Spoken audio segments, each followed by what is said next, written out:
আজ থেকে প্রায় ৩-৪ সপ্তাহ আগে আমি সন্ধ্যার দিকে বাইরে বের হয়ে পরিচিত এক বড় ভাইয়ের সাথে দেখা করতে চাই। ব্রহ্মপুত্র নদের ধারে সিঁড়িতে বসে চা খেতে খেতে আড্ডা দিচ্ছিলাম আমরা, আমি আর বড় ভাই আর বড় ভাইয়ের এক্স কলিগ। আমার বড় ভাইয়ের কলিগের নাম রেজওয়ান।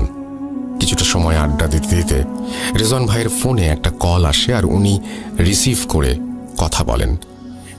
কথার ফাঁকে উনি যা বলছিলেন তা কিছুটা এমন শোনাচ্ছিল, জি আম্মু, হুজুরের পরে কি বলেছেন? আচ্ছা, ইনশাআল্লাহ আসর কেটে গেছে। ওনার এই কথা শুনে আমিও বড় ভাই কিছুটা কৌতূহলী হয়ে ওনাকে জিজ্ঞেস করি, আসর কেটে গেছে বলার কারণ কি? উনি শুরুতে বলতে চাইলেন না, কারণ উনি চাইছিলেন না ওনাদের সাথে যা ঘটেছিল সেটি মনে করতে। কিন্তু পরিবেশটা এমনই ছিল যে উনি আমাদের জোরাজুরিতে শেষমেশ বললেন, ঠিক আছে ঠিক আছে, সংক্ষেপে বলবো, আর আমার কথার মাঝে কোনো কথা বলবা না। চা নিয়ে আসো। বলছি। আমি দুই বড় ভাইয়ের জন্য চা আনতে চলে যাই। ৫-৬ মিনিট পরে চা নিয়ে ফিরে এসে দুইজনের হাতে 2টি কাপ দিয়ে আমি সিঁড়ির ওপর বসে পড়লাম। এরপর রেজওয়ান ভাই ওনার কথা শুরু করলেন। একটা কথা একটু বলে নিতে চাই, আমি যখন ঘটনাটি শুনছিলাম তখন নদীর ওই পাড় থেকে প্রচুর পরিমাণে শিয়ালের ডাক ভেসে আসছিল, আর চারপাশে ঝিঝি পোকা আর ব্যাঙের ডাক যেন পরিবেশটাকে একেবারে ঘটনা শোনার জন্য তৈরি করে রেখেছিল। আপনারাও ইম্যাজিন করুন আর ঘটনাটি শুনুন। চলে যাই রেজওয়ান ভাইয়ের ঘটনায়। ঘটনাটি উনি যেভাবে আমাকে বলেছেন আমি ঠিক সেভাবে লিখে উপস্থাপন করার চেষ্টা করছি। ভুল ত্রুটির জন্য ক্ষমা চেয়ে নিলাম। ঘটনাটিতে কয়েকটি চরিত্র আছে, তাই সবাইকে মনোযোগ দিয়ে শোনার জন্য অনুরোধ করছি। বলছেন রেজওয়ান ভাই।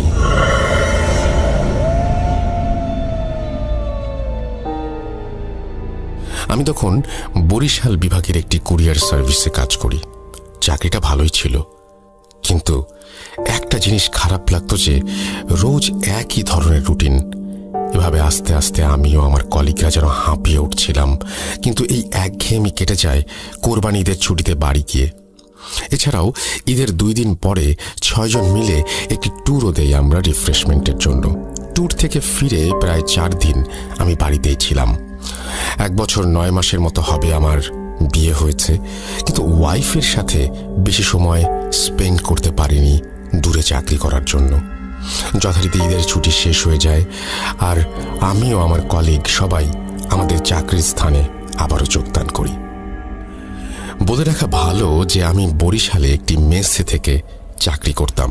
মেসের একটি রুম আমি একাই নিয়েছিলাম আমার প্রাইভেসির জন্য। মেসের আর বাকিরা অবশ্য আমার কলিগের মাঝেই 2-3 জন ছিল। ওনারাও সিঙ্গেল রুম করেই থাকতেন, যেহেতু সবাই চাকরিজীবী। বাড়ি থেকে মেসে ফেরার পর কয়েকদিন কেটে যায়। এরপর একদিন মেসে আমার বাজারের ডেট পড়ে। আমার রুটিন মতো আমি বাজারের দিকে রওনা হলাম। বাজারে গিয়ে মাছ কিনতে গিয়ে এক বৃদ্ধ চাচার কাছে আমি দেখলাম মোটামুটি বড় সাইজের ইলিশ মাছ দেখে মনে মনে ভাবলাম, এহে, কতদিন খাই না, দেখি যদি একটা নিতে পারি।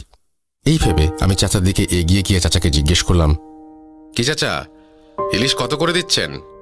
উত্তরে উনি বললেন, স্যার 200 টাকা কেজি।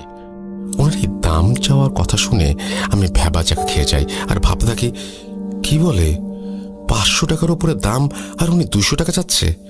মনে হয় বোকা, একটু দামাদামি করি। এই বলে আমি চাচাকে বললাম, কি বলেন চাচা, 100 টাকা করে দিয়েন, দিলে কয়েক কেজি নিব, চলবে? উনি আমার দিকে হাসি ভরা মুখে তাকিয়ে বললেন, যান স্যার,